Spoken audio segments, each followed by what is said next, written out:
This question is for the Ombudsman. Ito pong mga affidavits ng ating 18 former bodyguards po ni Zaldico, ito po ba iniimbestigahan rin po ninyo? Kasama ba ito sa nabanggit nyong for fact-finding or preliminary investigation? I'm not at any liberty to say that, pero from what I know, from my personal knowledge, kasi ako po yung OIC ng Central Records Division, when all documents addressed to the Ombudsman or filed with the Office of the Ombudsman usually undergo evaluation po kasi. So when it was evaluated by our lawyer evaluators and reviewed and approved by our officials, we sent a notice to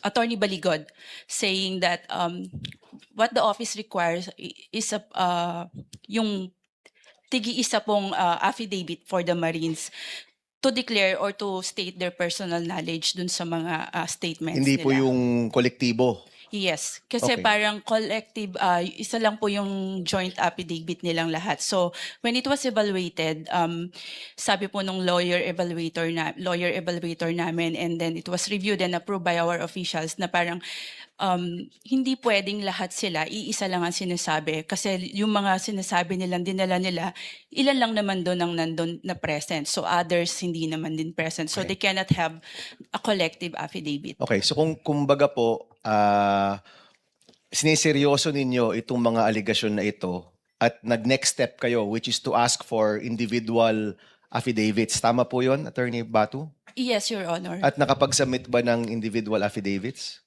As far as I know, wala pa po. Okay, kasi dito po sa Blue Ribbon, many of our resource persons have been here for months already. Marami ho talagang paratang. Maraming nabibring up, no? Kadalasan po, mga kasama rin po namin sa legislatura. Kasama namin dito. Pero ang expectation po namin, merong further investigation yan para malaman, may corroborative evidence, may further investigation. At syempre po, marami ho dito, maraming sinasabi, marami ring denial, pero yung pinaka mainam talaga, kung talagang totoong iniimbestigahan itong mga to at manggagaling mismo sa mga ahensya, kung meron ba talagang bigat ito o wala. So, sinasabi po ninyo, tinutuloy nyo yung investigasyon, pero hindi pa sila nagsasubmit ng individual affidavit para talagang mahimay at malaman kung meron pa talagang probative value yung kanilang mga statement. Tama po ba yun, Attorney Batu? Your Honor, basta upon evaluation, we required the handling lawyer, si Attorney Baligod, to please submit individual joint affidavit of the Marines. Kung makapagbigay po sila ng individual affidavit, o kaya ngayon, kung pumunta po sila dito, may kanya-kanyang testimonya under oath, at nakuha po nyo yon, ano po yung responsibilidad ng ombudsman? Hindi ho ba para imbestigahan pa rin po yan at hanapin yung katotohanan? Going to the usual process, Your Honor, if it's sufficient in form and substance, yung kanila, if it's in the form of a complaint affidavit, and then it's sufficient in form and substance, pwede po siyang mag-undergo ng preliminary investigation. At kayo po mismo, attorney, nag-iimbestiga o ipapasa po nyo sa NBI o sa DOJ? Kami po, pwede po namin investigahan diretso yun. Preliminary investigation din po kasi we have our bureaus doing that. Okay, so in usual practice, kapag may mga bagong impormasyon, ano po yung proseso po ninyo? Do you forward it to the other agencies for further investigation or kayo mismo yung nag-iimbestiga? Yung fact-finding investigation po, our office, yun nagkakonduct talaga ng fact-finding investigations. For context po, Your Honor, yung mga sinasubject to fact-finding investigations are those complaint like anonymous na hindi siya sufficient in form but merong mga verifiable leads. Okay. So, At hindi pa yun nagagawa para sa affidavits ng mga 18 bodyguards kasi hindi pa sila nagsasubmit ng individual na affidavit. Is that correct? Yun ba yung tamang proseso? so yun po ang last namin sa kanila evaluation is for them to submit individual affidavits. At kung makapag-submit po sila, ano po yung magiging susunod na proseso doon? It will still be subject to evaluation, Your Honor. So, kasi we'll still check kung kumpleto siya, like I said, kung sufficient inform and substance that can go through directly to the preliminary investigation. Kung hindi naman, we can forward it to the Field Investigation Office for the conduct of fact-finding Okay. investigation. Pero hindi pa I guess kasi Attorney Batu yung binabato kasi is parang hindi daw pinapansin yung mga ibang testimonya nila o nasa affidavit. Yan yung kanilang binabato ngayon eh. Kaya gusto kong lang malaman, hindi nyo naman sinasara ito. Humihingi kayo ng further affidavit para ma-fact finding. Kasi lahat po kami dito pwedeng i-fact finding, di ba? Tama naman po. Attorney Melvin, lahat ng mga pangalang binabanggit, further investigate po ninyo. Kahit congressman yan, senador yan, o kung sino man yan. Well, tama po yun. Kagaya nga po doon sa sinabi namin, Senator, Mr. Chair, hindi kami makapunta doon sa kanilang aligasyon dahil doon mismo sa kanilang isinabit na affidavit at nung kinuha namin sila ng pahayag isa-isa, ayaw naman din pirmahan. So paano po tayo magtutungo doon sa next step na ipapatawag natin yung mga binabanggit nilang pangalan? Okay, Mr. Chair, pwede makasingit Yes. with the indulgence of Senator Aquino. Bakit kinakailangan individual affidavit? Hindi ba pwede yung grupo sila mag-issue ng affidavit? Yun na nga po yung binabanggit namin kasi yung probative value po nito mababa. Kasi ang affidavit po dapat base sa yung karanasan, sa sarili mong recollection. Tapos yung pag-identify, kung maaalala nyo po, base doon sa binanggit ko na report, base sa natapos na report ng aming fact-finding ng task force namin, hinihingan po sila ng mga additional na ebidensya. Hinihingan sila ng kanya-kanyang pahayag, pero binigyan po namin ng sufisyenteng panahon para magsumitin ito, para makaproceed po kami to do a fact-finding doon po sa mga binanggit na pangalan po. Okay, dalawa na lamang. So, nakapag-issue na ba ng kanya-kanyang affidavit itong 18 kargador? Have they issued? Kasi sabi niya pa iba-ibang statement nila. Yun nga po, sinubject namin sila sa individual question and answer. 5 lang po yung pumirma. Yung 13, pinigilan ni Attorney Balikod na pumirma. Gusto pa nga punitin yung kanila mga naging statement. Ano po. Ngayon, base po, kung tatanungin, enough ba na para mag-imbestiga, hindi po tatayo. Baka mangyari po sa NBI, nagkakaroon kami ng parang fishing expedition para may mga binanggit na pangalan, ay imbestigahan namin. Pero hindi po namin isinasara yung investigasyon. Hanggang ngayon, bukas po yung investigasyon kung meron pong papasok na mga ebidensya na direktang magtuturo o matibay na ebidensya na papasa po doon sa probable cause na tinatawag or reasonable Okay, certainty of yung 5 conviction. po na nag-execute ng affidavit, individually po yon. Individually po. Okay. Ano pong nilalaman ng kanilang affidavit at yun po ba hindi na nagpabago-bago? Yun yung O isa po. pinanindigan nila kung ano yung unang affidavit na in-issue nila sa inyo? Ang malungkot po doon sa mga pumirma, lumalabas 10% lang po talaga yung parang direktang alam nila. And all the others are hearsay. Lagi nilang itinuturo yung kung sino-sinong personalidad po o nakita nila sa group. So ano tawag niyo po sa ganong klaseng affidavit na hearsay lang pala, nanunumpa sila na sa buong katotohanan yun ang pagkakaalam nila pero yung pala yung impormasyon na yun ay second hand o third hand pala. Hindi Binigay po lang ako sa kanila. nagsasabi, ang Korte Suprema na po nagsasabi na yan yung pinakamababang value ng ebidensya po na hindi po titindig na kahit po baka pag dinala namin sa DOJ or sa Ombudsman ay doon pa lang po sa level na yon, hindi na po pumasok yung kaso. Sa halip na po na tumiba yung kaso, doon sa mga binabanggit, halimbawa na meron talagang kinalaman sa anomalya, baka makatulong pa ito para humina po yung kaso na ilalaban po. Okay, nung April 28 po, 2026, isa pong affidavit na in-execute sa Special Action Unit ng NBI, ng isa sa mga kamag-anak ng 18 kargador. Now, ready na ho bang NBI na i-present po yung detalye doon sa affidavit na yon na sinasabi nga pong nakatanggap ng 5 million para sa isang false testimony? Mabuti po na nabanggit nyo yan kasi nangyari nga po yan nung habang nagkakaroon sila ng pagdinig dito, hindi ko alam kung ano pong eksaktong tawag doon, na hawak na po namin yon since April 28 pa. Tapos bumalik pa nga po para ayusin yung kanyang testimonya. Ito po, parang benan po niya yung isa sa miyembro ng 18 bodyguards, na sinasabi niya, ang pinangako po ni na kinumbinsi sila na sumama sa pangako na bibigyan ang bawat isa ng 5 milyon. Pero ang sinabi, hindi naman po nabigay pa yung 5 milyon. Ang una sabi 700,000 pero ang kabuuan pa lang pala na nabibigay 350,000. 500 million each 5 dapat. million po dapat bawat 5 isa. million 5 pesos million. each. Pero hindi na ibigay yung 5 million Wala each. pa po yatang naibibigay base po doon sa testimonya nitong manugang nung isa Magkano sa lang pong na-release? Sabi po altogether? doon ito, yung sa personal account po, 350. Sino pong nabigyan ng 350 out of that 80? Galing po kay Mike Defensor. At siyempre, kasama po si Atty. Balicod. Yung po yung aming pinapalawak pa. Kaya nga po namin Hindi, sinap... pero sino pong nakatanggap nung 350? Yung isang marin po. Isa lang po. Isa pa lang po. So yung Kasi siya lang 17, wala pa. Siya lang po yung may recollection. Okay. Hindi ko po alam yung sa 17. Ibig sabihin po, Mr. Chair, ang recollection po nito, yun sa pag-uusap nilang dalawa ng kanyang biyenan. So ibig sabihin kaya po lumantad itong 18 kargador dahil pinangakuan po sila mabibigyan ng 5 million pesos each. Yun po yung sinasabi ng isa sa miyembro nila. Pero gusto ko po liwanagin, I will take the opportunity na liwanagin kasi narinig ko po, pinapupunta ko rito noon ni Senator Cayetano kasi para daw, harapin ko daw si Ginoong Mike Defensor. Alam naman po natin na hindi naman po ganun yung proseso ng isang committee hearing. Ano po. Pero una-una po, hindi naman po ibig sabihin suspect na kagad natin or akusado na si Mike Defensor.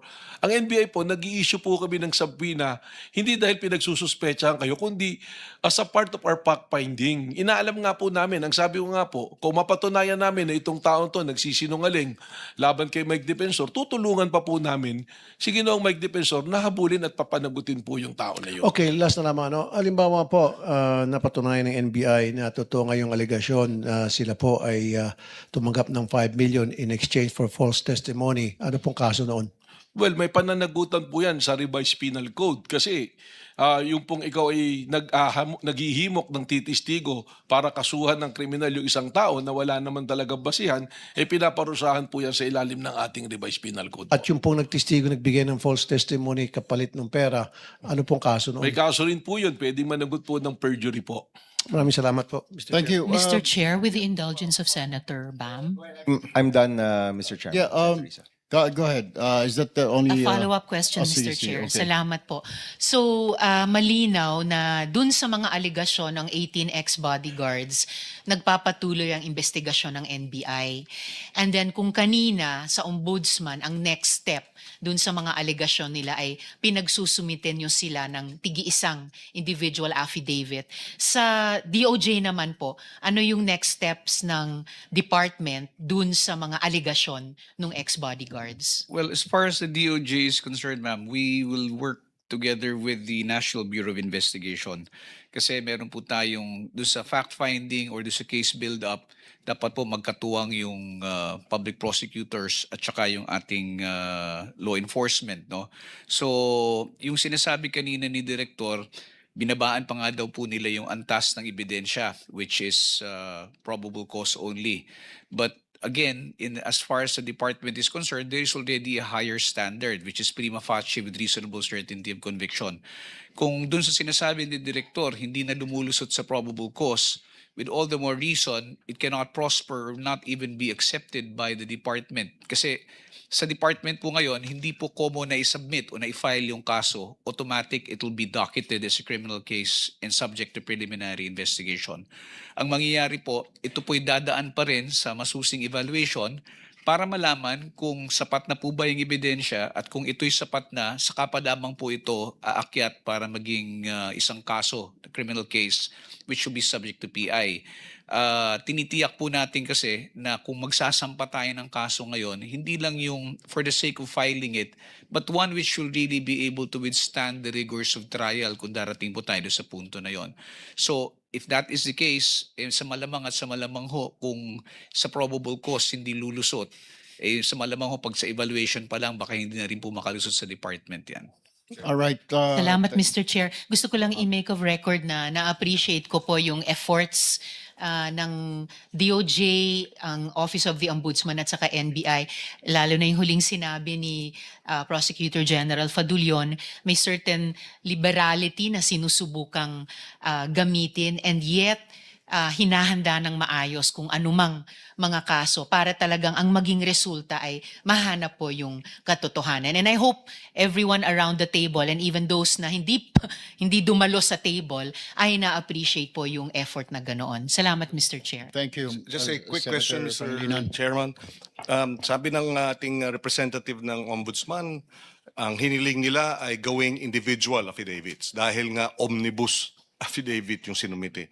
Ganon din ang sinabi ng ating director. Individual, affidavits at hindi pa pwede itong 18 ay pumirma ng isang affidavit. Can we get the sense of the Prosecutor General? How do you treat, as a general rule, how do you treat an omnibus affidavit of 15, 20, maybe 40 people? I don't know. No? Go ahead, Yeah. sir. Mr. Chair, if a joint affidavit is submitted to the Department of Justice and this joint affidavit is signed by, let's say, 10 or 18 people for that matter, kapag wala pong qualification dun sa affidavit, dun sa salaysay, na ito po ay was participated in by this particular individual, it would appear, as far as the reader is concerned, that lahat po sila na nakapirma doon, lahat sila may personal na kaalaman doon sa mga nakasalaysay doon. Kaya sinasabi lagi po namin, kung magjo-joint affidavit, tiyakin ninyo na lahat po ng nakasaad yan ay meron kayong personal na kaalaman. Kung wala naman po, pwede po silang magkaroon ng qualification doon mismo sa joint affidavit. Na sabihin, patungkol po dito sa pangyayaring to, tanging itong mga tao lamang na ito ang merong kabahagi or naging bahagi. Pero if there is no such qualification, then I would have to concede to the strategy being undertaken by the NBI as well as the Ombudsman that it's better to really have individual affidavits because it's also a way of trying to compare and test the credibility of these witnesses. Kapag, again, yung sinabi po kanina, Supreme Court has already decided in a host of cases that when affidavits perfectly or the allegations or statements perfectly dovetail, ibig sabihin, pag tiningnan nyo, parang talagang pattern talaga siya, nakaduda-duda po yung ganon. Mas maigi po yung merong konting inconsistency because it gives badges of truth to it rather than if it perfectly dovetails and then it says practically the same thing, then there is something questionable about that. Mr. Chair, quickly before Ay, we go leave ahead, this Senator with your JB. indulgence. No, actually, after Senator Rafi, it's your turn. to Okay. ask. Pero para lang bago natin iwanan itong subject no sa affidavit. Mr. Chair, siguro hindi ho naman sa Central Division Office ng Ombudsman, pero itong affidavit na 5 ay nakakuha po ko from Deputy Ombudsman Nico Clavano and also si Director Matibag, no. Ang sa akin ko kasi, Mr. Chair, iba po yung talagang pinirmahan, no. Pag pinirmahan ang affidavit, ibig sabihin pagpalagay na natin 10% nga lang ang totoo doon pero may magagamit pa rin hubo doon. Tanong ko lang kay Director Matibag doon sa sinasabi niyong halimbawa, yung sa mga 5 individual na pumirma, may matutukoy kasi ang gusto natin matuntun dito yung matunay na salarin eh.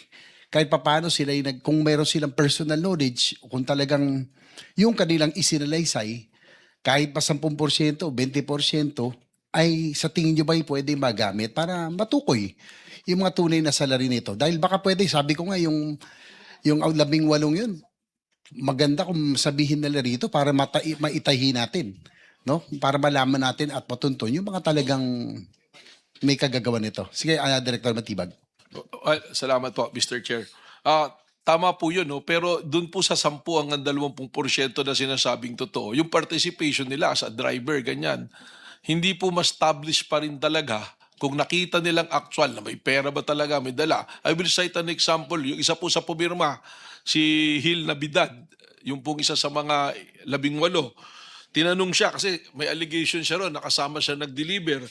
Tinanong siya dun po sa one-on-one interview, sa pagdi-deliver po ng mga mali, tanong, namaneho mo po ba lahat ng ito o may maneho ka pang iba kasi nagbigay po siya ng plate number. So sinabi niya, doon yung totoo, yung mga plate number Totoo yun. Tapos tinanong niya, sa pagde-deliver po ng maleta na allegedly may lamang pera, anong maleta po ang personal na idiniliver ninyo? Very specific po yung tanong, personal na idiniliver ninyo. Ang sagot po niya, wala po. Tagahatid lamang po ako at sila Mark Tiksay at Paul Estrada po ang personal na naghahatid kung para kanino ang mga ito. So doon pa lang po, meron ng problema kasi may admission siya, inalis niya rin sa pinakang joint affidavit na nagdi-deliver siya ng maleta. Nung tinanong na siya ng personal, ang sagot na niya, wala pala. Nag-drive lang siya. So paulit-ulit po, ganun yung nangyari. All right, thank you. Quickly lang balik po tayo sa ombudsman. Para po sa mga isasagawang susunod po na pagdinig, ano po pong mga data o informasyon na kailangan pong ibigay sa inyo ng Blue Ribbon para titibay po ang inyong investigasyon? Do you need any more documents, pieces of evidence from the Blue Ribbon, o sapat na po yung naibigay po ng chairman's report sa inyo sa ombudsman? Lahat po ba ng cases na kailangan po ninyo? Kasi I believe naibigay na po ng dating chairman, Chairman Lacson, sa ombudsman po yung kanyang report. Thank you, Your Honor. But the Office of the Ombudsman will always welcome po yung additional pieces of evidence and additional testimonies if ever meron po. Also, yung mga COA reports po kung meron din na makukuha from the Senate Blue Ribbon Committee, that would help a lot on our ongoing investigations. Pero kung the same issue pa rin po, actually, what I mean to say, pag may lumutang ho dito, may akusasyon na naman sa isa doon sa mga senador na napangalanan na po, na isubmit na po sa report, may dadagdag lang po na ebidensya or pareho pa rin po, pero ibang tao. You get what I mean? Isang tao po inaakusahan, pero nakasama na po siya doon sa chairman's report, pero ibang tao naman ito nag-aakusa, pero the same case naman po. I-entertainin pa rin po ninyo, di po ba, yung ebidensya, or kailangan nyo ng bagong ebidensya na naman because different person itong nag-a-allege po na nag-aakusa? Kung bagong complainant po yun, Your Honor, hindi naman po magbabago yung investigation namin. What the office usually do is parang kino-consolidate namin yon dun sa naunang complaint against the same say lawmaker or senator or congressman. So i-consolidate lang namin yung another complaint coming from a different complainant. So pero yung mga pieces of evidence, yun din po yung magagamit po. Pero po pwede po ba na sabihin na lang na idiretso na lang sa ombudsman? Kasi po kung dito, paulit-ulit na lang ho tayo, hindi na po matatapos ang trabaho po ng Blue Ribbon at nakasentro lang ang investigasyon sa flood control. Baka naman po pwede kung same individual yon, isumiti na lang po diretso sa ombudsman para naman po hindi po redundant na. May investigasyon ko yung ongoing sa isang tao na ito. Kunwari si person A, may darating na naman na inakusan si person A. The same anomaly. Yung nga lang, may bagong tao na magsabihin na nagpaparatang. Pwede po ba yung kanyang statements, diretso na lamang po sa ombudsman rather than iimbestigahan na naman po dito kasi hindi na po tayo matatapos. Marami po pong problema ang ating bayan na kailangan silipin. Baka redundant na po. Ano hong masasabi niyo dyan? Your Honor, the Office of the Ombudsman, never naman yan nag-refuse to accept documents submitted to it. So kung isasubmit po siya sa amin diretso, we will always welcome it. Kung isasubmit naman po siya sa Senate Blue Ribbon Committee, you can always endorse it to us. All right, thank you. Senator Raffy? Yeah, Ma'am Karen, nabanggit nga kanina ni Attorney Matibag ng NBI, karamihan doon sa 18 na mga tawag kong kargador, tawag nila bodyguards, na paiba-ibang statements, hindi tumatahi-tahi ng maayos. Now, having said that, siyempre gusto natin yung salarin talagang makasuhan, managot, kung sino man yung mga talagang tumanggap ng pera. Now, how would you appreciate that complaints na being forwarded to your office na yung affidavit ay paiba-iba tulad niya sa 18 kargador? gusto talaga natin madiin yung dapat madiin. Meron talagang tumanggap kung meron. Pero tulad ng binanggit ni Atty. Matibag, paiba-iba yung statement nila. Tulak, atras. At wala talagang definite na sila mismo ang nag-deliver. Sila mismo eyewitness at may mga dokumento, mayroong screenshot, may recorded conversation, etc. Nothing like that, kundi hearsay lamang. So, paano atake niya ng ombudsman para maging tight yung case against anybody na talagang tumanggap ng pera? Your Honor, that's why the Office of the Ombudsman required an individual complaint affidavit to verify po yung personal knowledge talaga ng bawat isa dun sa mga nag-submit ng affidavit. Kasi the office requires nga po na personal knowledge para upon evaluation, ma-check namin agad kung this can stand yung preliminary investigation or pwede namin siyang i-refer for further fact-finding. Unfortunately, kasi pag i-refer mo siya sa fact-finding, dapat po talaga may verifiable leads at hindi kami magkakandak lang ng fishing expedition. Okay. Yung sinasabi nitong 18 na sila talaga ang nag-deliver ng pera at walang ebidensya kung talagang pera ba yung laman ng maleta at hindi naman sila mismo ang nagbilang ng pera at walang matibay na ebidensya na meron silang pinag-deliver ng tao kung sino man yung tao, although we really need to know kung sino talaga at dapat managot. Ang dapat managot, I've been saying that all along. So, paano ang magiging appreciation nyo doon sa affidavit ng taong doon sa 18? Your Honor, kung matanggap na namin halimbawa yung kanilang individual affidavit, yung mag-submit na sila, siguro po ang magiging ano namin is like I've said, kung it can withstand po yung ano ng preliminary investigation kasi nga po meron na kaming bagong ano when it comes to conduct a preliminary investigation, prima facie with reasonable certainty of conviction din po. So kapag ang isang tao nag-issue ng affidavit na nagpaiba-iba na ng statement at lumilitaw na wala pala siyang first-hand information kundi nakuha lang niya o naipasa lang niya na sa kanya yung information na yun. So doon pa lamang magkakaroon na ng problema sa credibility yung nag-issue ng affidavit na yun sa ombudsman. Your Honor, kasi nga po lahat ng mga complaints nag-undergo yan ng evaluation. So yung mga nag-evaluate po sa amin are lawyer evaluators. And then yung evaluation recommendation nila is subject to review and approval of our officials. So based on I do not have any personal knowledge when it comes to the ano po yung affidavit ng Marines, but I signed the notice addressed to Attorney Baligod. That's why yun lang po yung binasa ko syempre yung notice. So, ang nakalagay po dun sa notice nga, dahil nga po hindi siya, it cannot be considered na personal knowledge na meron sila bawat isa dun sa 18 personnel na yun or people na yun. Okay. So, Last na lamang. On any other case, kahit na hindi dito sa 18, merong nag-submit ng complaint sa inyo with affidavit.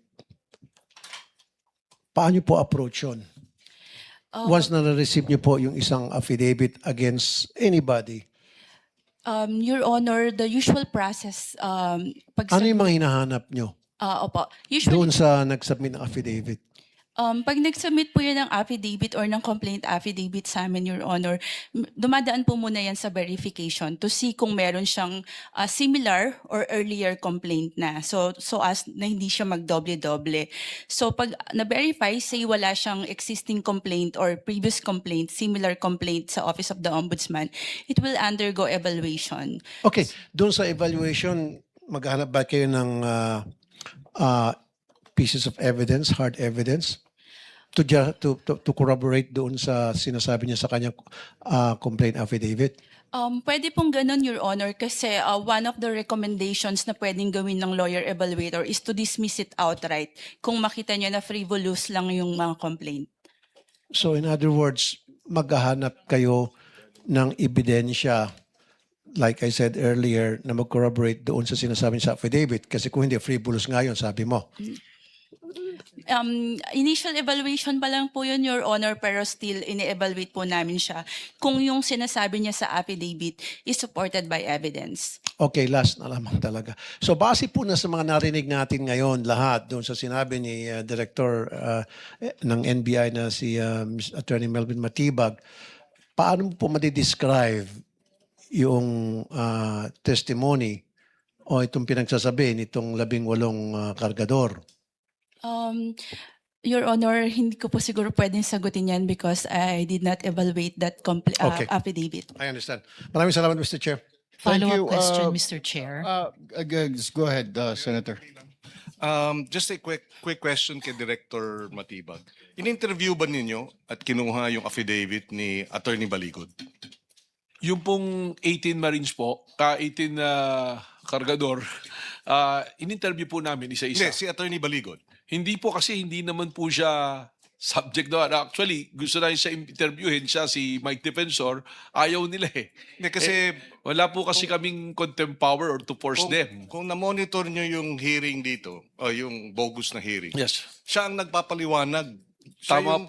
siya yung nagsasalita on behalf Tama. of the... Opo. Di ba? Tama po, nagtataka nga po ako kasi... Sa ganun ba, pag siya ang nagpapaliwanag, ano yun, hearsay?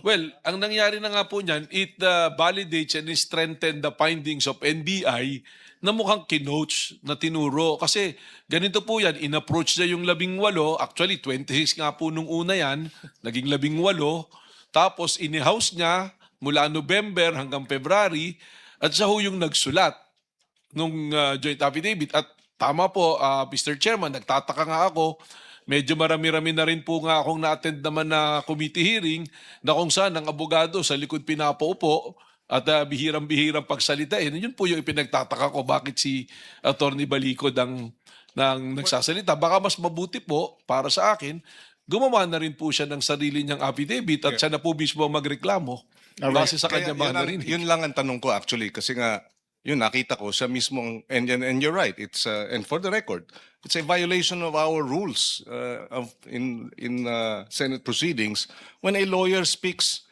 and deliberates on the and representing the resource persons, no? So doon maliwanag na hindi dapat nagsasalita yung abogado. Dapat yung resource persons mismo ang nagsasalita. And for the record, we just wanted that clarified. Thank you, Senator Kiko. Is that one quick? Kasi we'll just have to give the floor to individuals who want to ask questions. Go Yes, ahead. Mr. Chair. Go ahead. Isang follow-up question po. Salamat, Mr. Chair. Go ahead. Follow-up question kay Sen. Rafi kanina sa Ombudsman. Sa NBI naman po, meron po bang mapo-point out ang Bureau na inconsistencies sa pagitan ng joint affidavit at yung 5 individual affidavits na pinirmahan o sa pagitan ng 5 individual affidavits? Any inconsistencies po? Yun na nga po, nagbigay na ako ng example mismo nung tinanong si Nabidad na at isasabit po namin to itong mga aming interview. Tinanong siya kung nag-deliver siya ng maleta, may deliver ba siyang maleta? Ang sagot niya, wala. Pero dun sa kanilang mga joint affidavit, may sinasabi. Mr. Chair, actually, not only the affidavit na sinabit sa Ombudsman, yung po yung pinagbasihan namin, nakita rin po namin yung mga lumabas sa social media na unang affidavit. At saka po yung testimonya po nung nakaraan dito, at nakita na po namin yung mga inconsistencies. In fact, gumawa po kami ng parang diagram dyan. Nakalagay na po dyan, ito yung affidavit dito, ito yung lumabas, at ano yung inconsistencies. That will be part of our submission to the committee, Mr. Chair. All right, thank you, Salamat, Director. Mr. Chair. Thank you. Director of the NBI, maraming salamat. Committee Secretary, are you here? Can you put this on record or send someone from the Blue Ribbon Committee to go upstairs sa office po ni Senator Robin Padilla para to inquire the good senator kung sasamahan niya ba yung 18 bodyguards dito sa Blue Ribbon hearing. Yes, just to put on record para mas maayos po dahil while we're conducting this hearing, ongoing din po yung kanilang press conference po doon sa taas. So might as well, mabuti ho, bumaba na lang ho sila dito para ika nga, mailahad nila yung gusto nilang sabihin, matanong po natin sila maayos. Unlike ho dito na puro press conference po sila. So Committee Secretary, I'm directing you to send one of your staff or your personnel to invite or to ask Senator Robin Padilla, inquire if they're still interested coming down here sa Blue Ribbon hearing po natin. Para malinaw po on record lahat. Hindi po yung bisita po natin ni Senator Robin Padilla yung 18 bodyguard na yon at si Attorney Baligod at nagbibigay na sa 5th floor, nagbibigay po ng press conference. Ang nagtatanong lamang po ang media, nandito po tayo lahat, gusto po natin silang matanong at marinig. Ito po siguro ang tamang venue na ika nga magpahayag sila, hindi po sa isang media conference. So Committee Secretary, go ahead and send someone to the office of Senator Robin. Okay, let's move on. Yung order of arrival po ng line of questioning, Senator JV, Senator Bam, and Senator JV, Senator Bam, Senator Risa, Senator Soto. But before that, may tatanong po yata si Senate Pro Tempore Gatchalian. Maraming salamat, Mr. Chairman. This is directed to Attorney Matibag, Director of the NBI.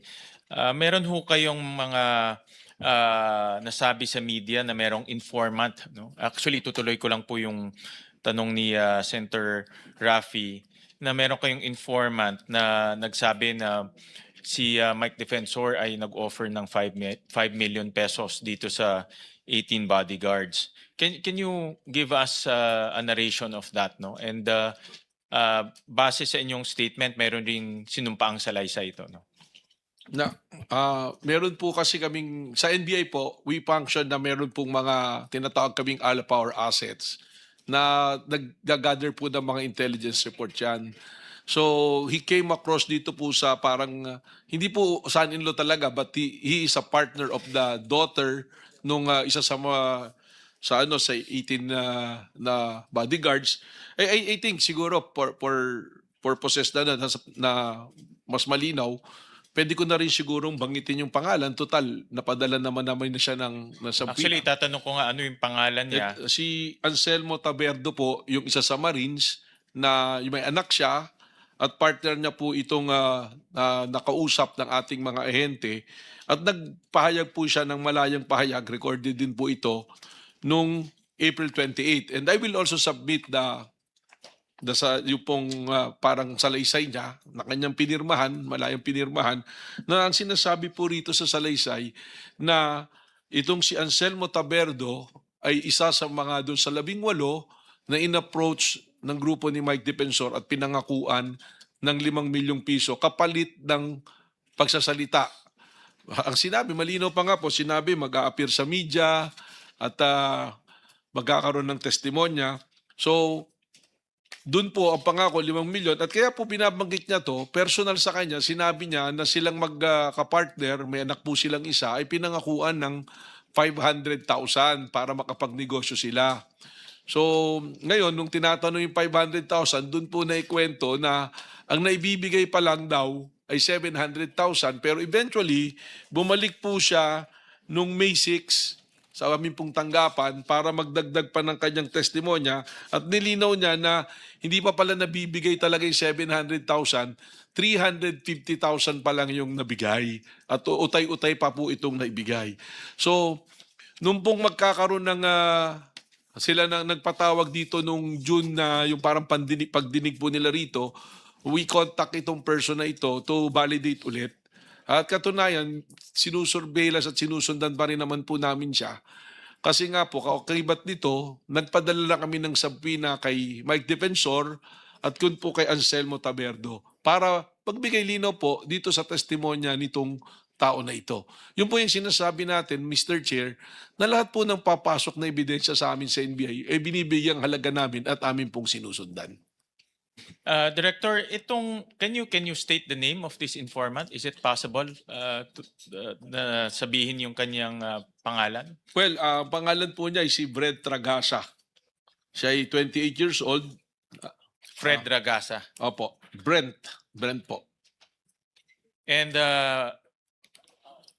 pwede rin po ba siyang dalhin dito para magbigay ng personal Yun po ang testimony? pinapabalidate namin kung kasi ang huling pakikipag-usap po sa aming mga investigador tinatawagan siya ngayon ito ni Anselmo Taberdo. Is he willing to come here to give his testimony? Ialamin po namin. Yun po itanong namin dahil nung po siya kinuha na namin ulit ng testimonya, mukhang sumasabay na tinatawagan sa bigla po ng grupo Ano nila. ang motibo naman nitong taong to? No?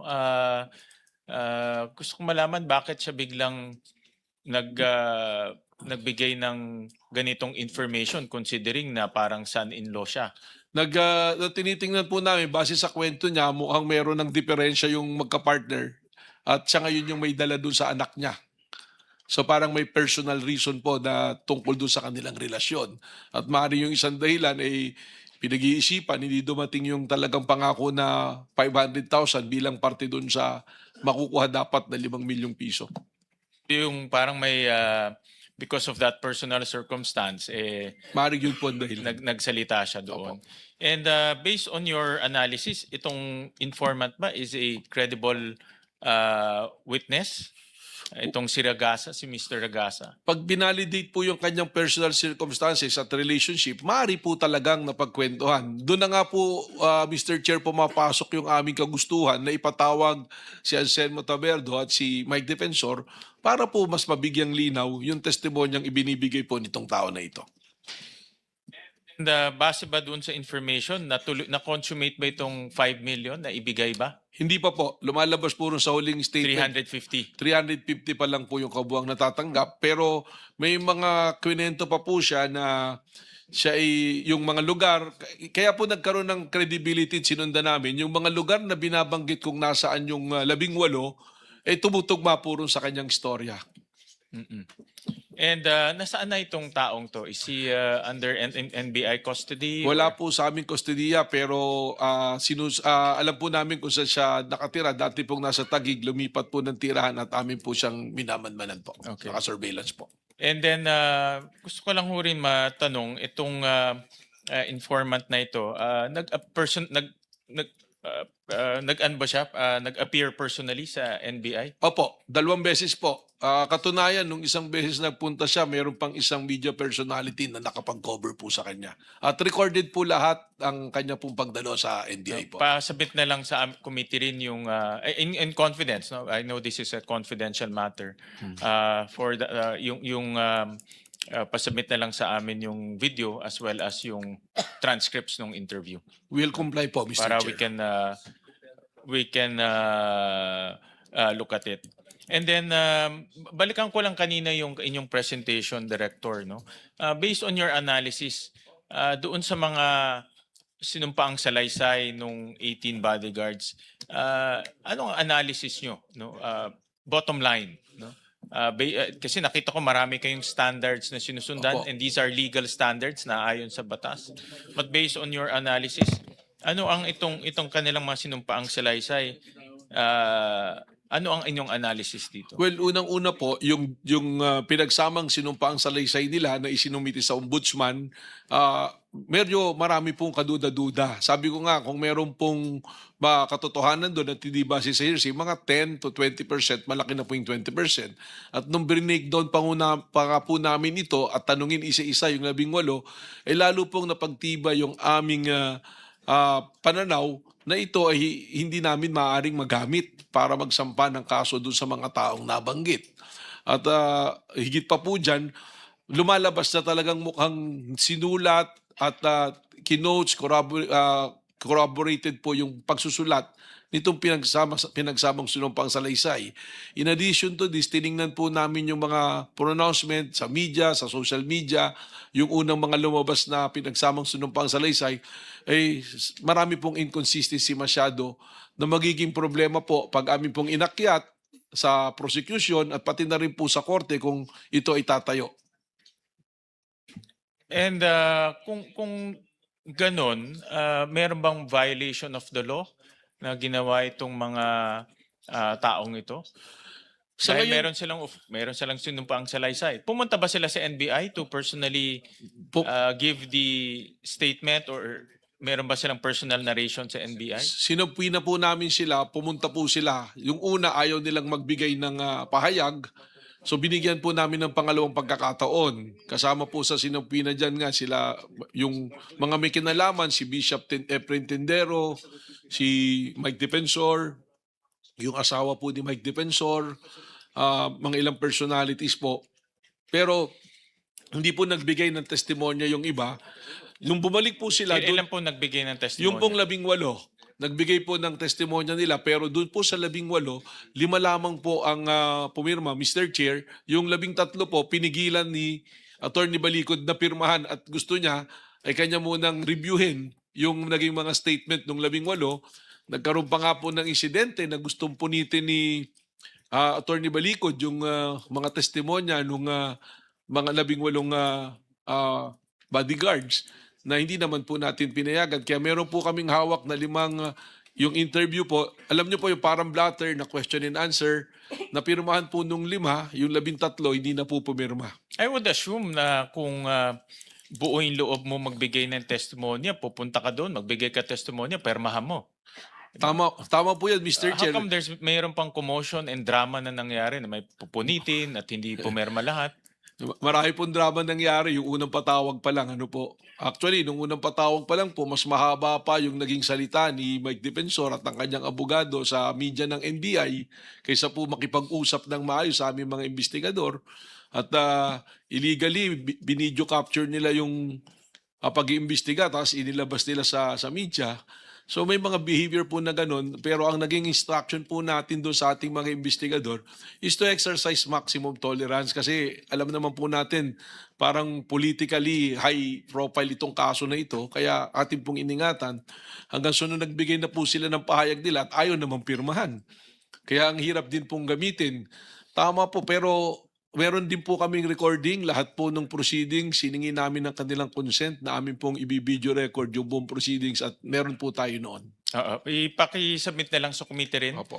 so that we can analyze and also the full transcript para rin mabasa namin at ma-analyze namin dito. Yes, Mr. And my Chair. last question, Mr. Chairman, before I go to any round 2. Based on your analysis, kung 5 lang ang pumerma, base sa inyong testimonya ngayon, can we take the entire testimonies? Kasi sinabi nyo 10%, no? Yung masasabing direct information, the 90%, hindi. Opo. No? So ano ang analysis ng NBA on this entire testimony or testimonies? Ang mahirap po yung 10% na totoong naging empleyado. Halimbawa po, yung totoong naging empleyado sila ni Saldico na tapos totoo po na sila na-assign kung kani-kanino. Totoo po na dating Marines yung iba. Yung po yung mga totoo ron, totoong kakilala nila siguro yung ibang tao. Pero yung mismong aligasyon na po ng nangyaring krimen na nag-deliver sila ng pera directly, yun po dapat yung alam nila. Hindi po nila alam kung talagang yung laman ng maleta ay pera. Meron pa nga pong isa doon sa pumirma, yung sinabidad, binanggit ko po kanina. Tinanong siyang direkta nung nag-iimbestiga, kung ano yung diniliver niya maleta, ang sagot niya, wala. Pero pag pinagsama-sama po, yung pong pinagsamang salaysay, magmumukhang maganda yung istorya at paniniwalaan. Pwedeng paniwalaan for purposes other than prosecuting or going after dun sa mga nagkamali. Mukhang hindi po titindig. Binanggit nga po kanina ni PG Padulyon na binaba na namin yung standard to probable cause. Hindi pa rin po lulusot Hindi pa rin po papasok sa probable cause. Kasi gusto lang nga po naming makita na maimbestigahan yung mga binanggit na tao na gusto rin po naming ipatawag. Ang problema po namin, Mr. Chair, pag ipinatawag namin base ron sa kanilang inilatag na joint affidavit na yon, baka po mukhang nagpipishing expedition kami at kami naman po ang papanagutin ng mga taong aming ipinapatawag po. Thank you, Mr. Chairman. Maraming salamat, Acting Senate President Gatchalian. Senator JV, it's your turn. Thank you, Mr. Chair. Before we move on to another topic, siguro nabanggit kanina, I'd just like to ask probably the NBI or DOJ, are there efforts to locate yung pong nabanggit na doon sa affidavit, no? Yung mga EA ni Saldico, yung Paul Estrada, Mark Tiksay, Roberto Albarigo, no? Ito yung mga nabanggit na rin ng mga Blue Ribbon Committee hearing na nakaraan na naalala ko lang kasi, no? Na ito yung mga taong individual na malapit kay Saldico. And they were also mentioned, Mr. Chair, doon sa affidavit ni Hil Nabidad at ni Anselmo Taberdo. Tama, no? Attorney, Director, no? They were also mentioned, itong mga malalapit supposedly kay Saldico. Ang tanong ko lang, may effort ba tayo mahanap itong mga executive assistant o itong alleged bagman ni Saldico? Dahil kung sakasakali, pagpalagay na nating may 5-10% lang ang magagamit doon dahil kilala nila yung mga tao, pwede pa rin magamit, no? Attorney Matibag, meron bang effort to look for these individuals?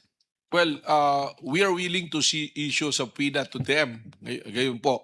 Pero yung even nga po yung identification nila, tsaka kung personal circumstances, hindi po maibigay sa amin nung 18 Marines. So, if there's an effort, there is a continuing effort. Lahat naman po dito, yung mga binanggit, I'll make no mistake na ibig sabihin dahil hindi maayos yung pagkasalaysay dito sa pinagsamang sinumpang salaysay, hindi na namin titingnan. Titingnan pa lang po namin yun. Kaya lang nga, yung magiging direction po natin, sa halip na naging maluwag at mas mabilis yung direction ng pagpunta, meron pa pong nangyari na ganito na sagabal po sa aming hangarin na may patawag po yung mga taong dapat naming imbestigahan. At na maganda po kanina, binanggit ni PG Padulyon, I just like to take the opportunity na ang NBI po katulong ang DOJ at saka po ang Ombudsman, tuloy-tuloy po yung aming pag-iimbestiga at mga kasong aming inihahain po doon sa mga dapat managot po dito sa ating usapin na flood control issue po na to. Ang ano lang, no, dahil sabi nga natin, pag sinabi mong Marines, ibang ano doon, iba ang pananaw. Alam natin na yan talagang buhay, lahat iaano niyan.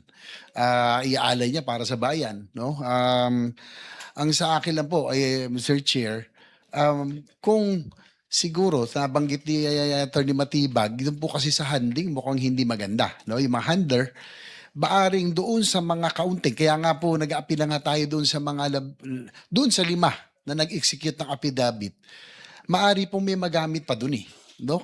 Kung sakasakali. Kaya lang kung nasingitan kasi ng handler na ibang impormasyon na dinagdag kung saan-saan, pero dapat nag-concentrate din sila doon sa kanilang personal knowledge, maaring mas nagamit No? Pag napagtahi-tahi, kung sakali, Attorney Matibag, kung nahanap ba itong Paul Estrada, Mark Tiksay, Albarigo, at naitahi doon kila Nabidad at Taberdo, maaring may magamit kung hindi lang siguro na sinasabi nyo na coach na mali o na dagdagan. Maari ho bang magamit yun kung sakasakali mahanap nyo itong mga sinasabing bagman at yung EA ni Saldico? Doon, dahil nabanggit nyo rin kanina, yung sa mga 5 na nag-affidavit, na-assign po talaga sila kay Mr. Saldico. Well, ito naman pong aming findings na to, including po yung nakuha namin mga testimonya doon sa mga Marines, we are officially sharing it to the DOJ and to the Office of the Ombudsman for proper disposition. Kung maalala nyo po, yung aming pong pagkilos based on the letter deputizing us by the Ombudsman to do the background investigation. So that is a background investigation. Yung pong mga binanggit nila roon will be properly assessed by the Office of the Ombudsman and the Department of Justice. But just the same, we take your advice po. At sabi ko nga, ito pong kasong ito, hindi pa po sarado, tuloy-tuloy po yung pag-iimbestiga. Nangyari lamang po, nung lumabas nga itong pahayag ng 18 na bodyguards na to, sa halip na parang luminaw, mas lumabo. Mas humaba po yung prosesong ating gagawin para habulin natin yung mga mananagot po dito sa issue ng flood control po na ito. Kaya nga po, papasalamat tayo sa ating chairperson na si Senator Erwin Tulfo na pinagbibigyan sana ng pagkakataon yung 18 na maihayag yung kanilang nalalaman, no? Na sa halip na nag-press con, maaring doon sa mga kasi iba yung pagpumirma ka, kahit papano tinitindigan mo yun So maaring may magamit doon, mapagtahi-tahi natin kung mahanap itong mga individual na ito kaysa umiwas po sila. Kaya hindi natin pinalalabas to, Mr. Chair. Salamat at inimbita mo sila na i-discredit sila, kundi kung may magagamit doon, bakit hindi? Di ba? I'm sure si Atty. Matibag would agree na doon sa kahit 10%, kung magagamit, magtatahi-tahi natin to, matutunto natin. Kung may delivery nga, meron ng delivery. Kung meron nga itong mga bagman na ito, may kinalaman talaga. Para talaga malaman na natin itong mga tunay na may salarin, no? Dito sa buong modus na ito.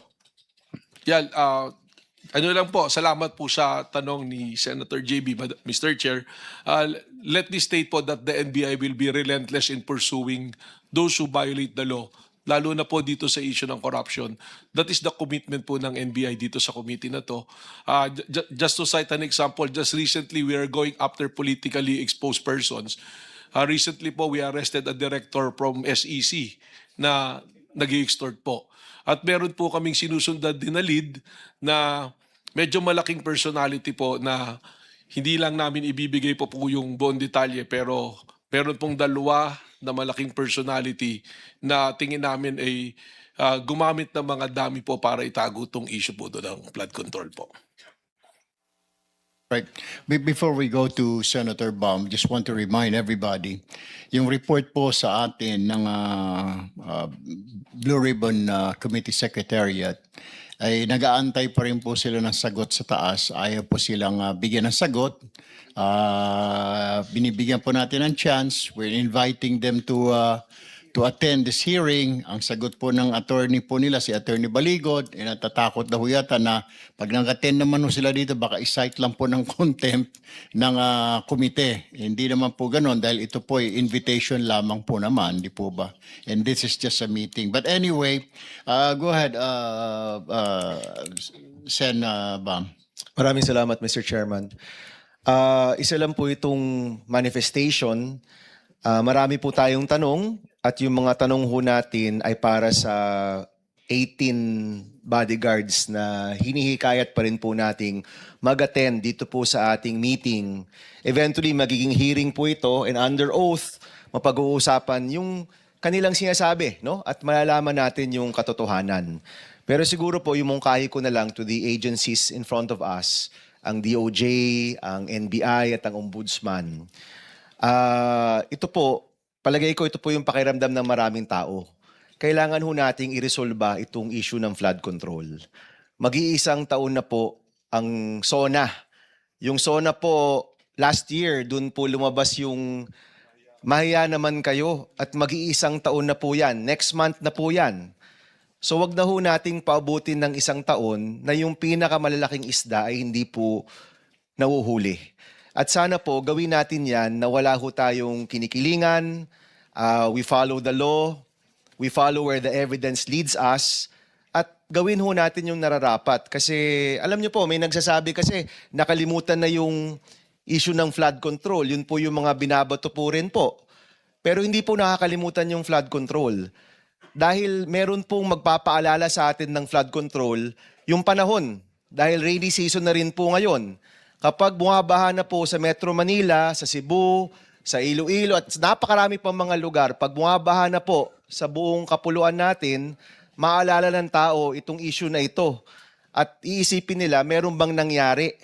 Kaya mahalaga po na ituloy po yung hearing, ituloy po yung investigasyon at sana po ma-resolve na ho natin to bago pa umabot ng 1-year anniversary na kung saan po una itong nailabas, no? Habang hindi pa po ito nare-resolba, tuloy-tuloy po ang mga tanong ng taong bayan kung sineseryoso ba natin ang issue na ito. At mahalaga po na seryosohin po natin ito. Isa po ito sa pinakamalaking nakawan sa buong kasaysayan ng ating bansa. At alam ko po mahirap ang trabaho ninyo. Kada hakbang may bumabatikos. Alam ko po yan. Pero siguro po para rin po sa taong bayan, no? Let's do our best. I know everyone is trying their hardest, but mahalaga siguro po itong sense of urgency natin na magkaroon ng resolusyon. Ang issue na ito, mahuli ang dapat mahuli. Yung talagang nasa likod nito, mastermind, kung saan pa po ito papunta, kailangan po talaga mahuli na para makamove on na rin po tayo dito po sa ating mga kailangang gawin dito po sa ating bansa. Napakarami pong issue. Napakarami pong krisis. Ngayon lang po, nagkaroon ng earthquake po sa Mindanao at marami po sa amin Pagkatapos po ng hearing na ito ay a-action na rin po namin yung iba't ibang pwedeng gawin po doon. Pero habang di pa po ito nabibigyan ng tamang resolusyon, patuloy po yung sugat na ito sa ating bansa na kailangan pong magkaroon na po ng lunas. Yun lang po, Mr. Chairman. Maraming salamat po sa mga resource persons po natin. Thank you, Senator Bam. After Senator Soto will be Senator Risa Ontiveros. Go ahead po, Senator Soto. Thank you, sir. Thank you, Mr. Chairman. I actually came and prepared many questions. But after hearing the NBI report and then looking at or reading through the joint affidavit and then the copies of the affidavit of the 5 who individually submitted their affidavit, ang dating sa akin is wala na ako itatanong kasi apparently yung joint affidavit, what's the word used by NBI based on the NBI report? Concocted eh. Merong gumawa, at parang for media purposes. Tapos nakabanggit ako ron, nasingit ako, somewhere along this makapal na affidavit na to. And then, nung magbigay ng sinumpaang salaysay, yung mga nabanggit doon, lalo na yung 5, hindi ako binanggit. Wala akong banggit doon. Walang sinasabi sa akin doon, Pero pagdating nung pseudo hearing, ay pilit itinatanong nung 2 senador tungkol sa akin tsaka kay Senator Lacson. So, I actually sympathize with the 18 ex-bodyguards because parang nagagamit talaga sila. Ay, nakakaawa eh. Dahil later on, baka sila sasalo ng lahat ng kabulastugan ng ginawa nung nag-prepare ng joint affidavit, nagsingit si ganito, sinama si ganito. Pagkatapos, individually, pagka nakausap mo, iba ang kwento nila nung sarili nilang kaalaman. So, with that, Mr. Chairman, I have no questions to any of them. Obvious na. Alam na ng taong bayan ano nangyari. Thank you, Senator Soto. Senator Risa. Salamat, Mr. Chair. With the advice of Vice Chair Kiko in relation dun sa lindol na binanggit ni Senator Bam, 3 maikling factual questions na lamang po. Sa NBI po, hindi po ba sa investigasyon nyo, parte po yung pagkondukta ng lie detector test? And if so, bakit po hindi nakapag-lie detector test po yung 18 ex-bodyguards? Meron pong nung tinanong kung willing silang pumasok sa lie detector test, meron namang mga sumagot na lang directly na opo. Meron namang mga sumagot din na ang sinasabi is tatanungin si Attorney Balikod. Kaya nangyari po dyan, hindi mo na subject sa lie detector test kasi po, yung lumalabas on a general sense, tanungin po yung kanilang abogado. Pero we are ready to conduct po yung lie detector test if they will agree. Salamat po, Mr. Chair. At doon po sa investigasyon ng Bureau, lumabas po ba kung paano nakilala nung 18 ex-bodyguards si Attorney Baligod? Mr. Chair, ganito po, in-approach nila yung isa what's the name? Buduan, in-approach ni Attorney Balikod. Tapos si Buduan, siya na ang nag-recruit doon sa 17. At nagsimula sila nag-meeting and eventually, hini-house na po sila sa isang tirahan sa White Plains, doon po sa lugar ni Attorney Balikod mismo, mula pa po nung November. So ang naging offshoot po, ang takeaway po, naging offshoot niyan, kaya po na si Buduan, yung kay Gutesa po, doon po nagsimula.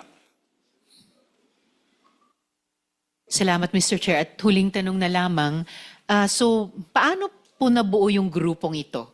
Ganun po na lumapit si Attorney Baligod kay Mr. Buduan at si Mr. Buduan na ang nag-recruit nung 17 pa? Meron pa baka nalaman na ang NBI dun sa pagbubuo ng grupo? Tama po yun. Si Buduan po yung parang pinakang kinuha na kumausap para doon sa 18 na sumama. Katunayan, hindi lang nga po ang amin pong findings, hindi lang po 18 yung kanilang kinakausap. 26 po dapat yan eh. 24, may 6 pa po. Kung makita nyo po, may mga lumabas dun sa social media na aming nang nilabas, may kinakausap na additional na 6 para magiging 24. Tapos ang nangyari po niyan, na-record pa nga na para nagtatawaran pa ng presyo kung ano yung ibibigay. Meron po kaming recording noon. Nakuha rin po namin sa aming monitoring ng aming CCD, yung pong aming Cybercrime Division, nandoon po. Meron din po mga report na pumasok sa amin na malalayong lugar, mga taga Isabela, taga Tugigaraw, pinupuntahan pa ni Attorney Balikod para kumbinsihin. Unofficially, no, we cannot make use of the recording that was given to us dahil merong mga konting violation yan. Pero maririnig mismo doon yung boses ni Attorney Balikod na kinukumbinsi na, o ikaw kumuha ng picture na to, asa na yung USB? Sinasabi ng tao, ayoko nang makialam nananahimik na ako yung pamilya ko. At pag mapapansin po ninyo, itong 18, these are the individuals na wala pong trabaho. Kasi doon sa 100, pag inyo pong i-check, i-validate, some of them, probably more than 10 of them, ay still in active service. So, kaya ko po, this is material, kaya ko po sinasabi to, yung mga nasa active service, may trabaho, hindi mo na pwedeng kumbinsihin Dahil meron silang career, more than the salary na makukuha, yung career nila, tinitingnan nila. Pero itong individual na 18 na to, pag pinofile nga po natin, tingnan mo yung pagka-profile natin dyan, halos pare-parehas yung kanilang mga katatayuan po. So, yun na po, kasama na po yung bibigay naming findings na tingin ko dapat pong matingnan. Kung siguro, kung mamarapatin po, meron namang lista doon sa mga empleyado na yan na ni dating Congressman Saldico na nasa active service. May mga ilan po akong nakausap dyan na natatakot na lang lumabas dahil they're very protective of their career. Baka sakali po, sa pamamagitan po ninyo through an executive session, makausap po itong mga tao na ito para po matapos at makita natin po ang katotohanan. Mr. Chair, pwede makasingit, ma'am? Actually, yun lang naman po yung huli kong tanong, Mr. Chair. Maraming salamat po, Mr. Chair at kay Director. And kapag po fully constituted na po yung ating komite at magpatuloy na yung mga hearings, I would be very interested kung mabigyan daan po ng chair yung executive session na iminungkahi ni Director Matibag para nga po makausap yung ibang mga taong iyon na pwedeng magbigay ng buong katotohanan. And napaka-interesante pong makausap din si Mr. Buduan. So sana po ay ma-find within themselves nung 18 ex-bodyguards na tawag nito, bigyan ng respeto ang ipadadalang imbitasyon ng komite sa kanila sa susunod po na pagdinig ng fully constituted committee. Salamat po, Mr. Chair. Thank you, Senator Reason. Chair, Noted. Go ahead, Senator Raffy. Okay, kasi kanina nababanggit ni Atty. Matibag paulit-ulit na si Buduan, Buduan saka Baligod. So sila yung nag-recruit dito sa 18 and meron pang sinasabi nga nagbayaran, nagtawaran, etc. Wala bang pwedeng maikaso dito sa dalawang personalidad na nabanggit na sila yung nag-recruit sa mga taong para magsinungaling at babayaran itong mga taong to? Kapag itong mga tao to, itong 18 kadagad, eventually may mga magkakaso sa kanila, kung sino man yun, hindi natin alam dahil nga sa pagsisinungaling, lalo na nung last hearing, yung last press conference, excuse me. Kawawa naman yung 18 kargador. So itong dalawa na nag-recruit, wala bang kaso para sa kanila? Mr. Chair, katunayan may mga kaso na pong na-file sa kanila. Yung mga binanggit po na pangalan, I think may mga nagkaso na po. At sa amin din po, meron pong nakapending kaming mga investigation na ang kaso naman, ang ikinaso naman po yung sa cyber libel naman dahil inilabas nga po ito sa SOCMED. At kasama po sa kinakasuhan si Atty. Balikod. Pero ang NBI po itself, hindi pa po namin maitulak na kami ang magkaso hanggat amin pong mabuo finally yung kabuuan ng istorya nito, na kwento. Kaya nga sabi ko po, this is an open and shut case kasi po may mga nasasara kami pero meron pa rin po mga pumapasok na impormasyon kagaya po nung galing kay Mr. Ragasa na binigay. Kaya po bubuin po namin yun at pag natapos po, we will come out with the recommendation and if charges can be filed following the MC20 na po ng Department of Justice, magkakaso naman po tayo dyan. Thank you, Mr. Chair. Thank you. For the record, si Attorney Balikod po at yung 18 bodyguards nasa taas pa rin po at patuloy po ang pagbibigay ng press conference. Medyo maging kanilang mga pahayag po sa media bali-baliko na dahil kanina sabi nila willing po silang bumaba. And then kumambyo naman po si Attorney Baligod, sabi naman po ayaw na bumaba dahil baka ma-cite daw sila ng contempt ng committee na ito dahil sa umano'y titig-isipin natin nagsisinungaling sila. Pero nevertheless po, ayaw po nilang mag-attend sa hearing, sa meeting po na ito. 3 beses na po, simula kanina po na mag-umpisa tayo, alas 9 pasado hanggang ngayon, ayaw po nilang bumaba. Despite the fact na may inutusan na po tayo sa Blue Ribbon na Secretariat, wala po silang sagot. Patuloy po kanila pagbibigay ng press con. Nililin lang din po nila ang sambayanan, oo, pero mamaya-maya sinasabi, hindi na lamang po. So, sa ngayon po, ayaw po talaga nilang umattend, mga kasama na dito po sa ating ipinatawag po na meeting. Well, it makes us question their credibility at kanila pong motibo. Pumunta po sila dito pero ayaw naman po nilang bumaba dito sa meeting po na ito. Parang ito po isang kanila po ang press release, isa pong optics para sabihin po na dumalo sila rito. Pero sa totoo po, ilang beses po nating inimbitahan, ayaw po nilang bumaba po rito sa ating tanggapan, and yet ang gusto lamang po nila ay mag-press con po sa taas. To our resource persons, please submit the relevant documents and status updates of to this committee. At the appropriate time, we shall determine further measures to ensure accountability. We sympathize with the victims of the earthquake in Mindanao. Kaya po, 2 bagay, tatapusin na po muna natin. We suspend this meeting bilang paggalang po sa mga biktima po ng matinding lindol ngayon dyan po sa Mindanao. At nakausap ko po ang ating acting Senate President na anytime po ay pupunta po ang mga miyembro ng majority bloc para marinig at makita po ang pangangailangan ng mga biktima po ng lindol. At the same time, since ayaw naman po bumaba nung 18 bodyguards kasama si Attorney Baligod, so we hereby, yes, go ahead. Just very quickly, Vice Mr. President, at iimbitahin po natin ulit itong 18 na ito sa susunod na pagpupulong at sa darating namang araw, at the proper time, if they continue to refuse, we can at the right time compel them to attend, subpoena them, and if they refuse, we can have them cited in contempt and maybe arrested when the Blue Ribbon Committee has been fully constituted. For the record, Mr. President. Definitely, Vice Chair. Kasi nga, nagpupunta sila sa ating opisina para na ma-insulto. Pupunta po sa tanggapan ng isa sa kasama natin at doon po magpe-press conference. Ayaw pong umattend ng meeting. Pinapakita pong optics nila. Pupunta po sila dito, matapang silang pumunta, pero ayaw po nilang bumaba dito sa meeting na ito. So, ganun pa man, before we suspend this meeting, I would like to personally thank ang buong pong majority bloc sa staff po ng Blue Ribbon Committee, sa OSAA, sa PRIB, at sa lahat po ng Senate staff na faithfully fulfilling their duties and for showing up today despite the fact na meron pong threats sa kanila na ididemanda, sisibakin po ng minority bloc. Sabi ko naman po, base po sa ating pong acting Senate President, siya po ang bahala. You are protected dahil may bago na po tayong, meron po tayong acting Senate President. So with this meeting is now suspended until further notice.